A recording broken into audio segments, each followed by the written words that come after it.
Hi అండి, నమస్కారం. నేను మీ Hari, FTP news. Sub inspector Sudarshan సభాష్. విషయం ఏమిటంటే, ఏదైతే వల్లంపూడి పరిధిలో ఉన్న సోంపురం గ్రామానికి చెందిన గొర్రె ఈశ్వరరావు సన్ ఆఫ్ దేవుడు ఇంట్లో నాటు తుపాకీ దొరికింది.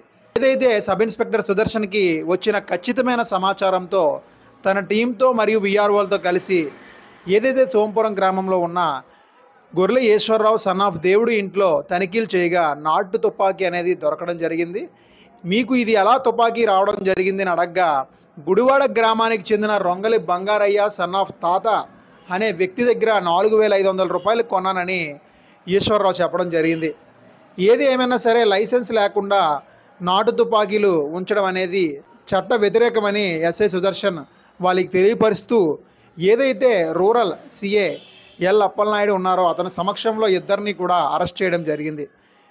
గతంలోనే 10 రోజులు కూడా పూర్తి అవ్వలేదు ఎస్కోటలో బాబాయిని నాటు తుపాకీతో కాల్చిన విషయం తెలిసిందే. అదేవిధంగా ముసిరాం గ్రామంలో కూడా బాబాయిని నాటు తుపాకీతో కాల్చిన విషయం తెలిసిందే.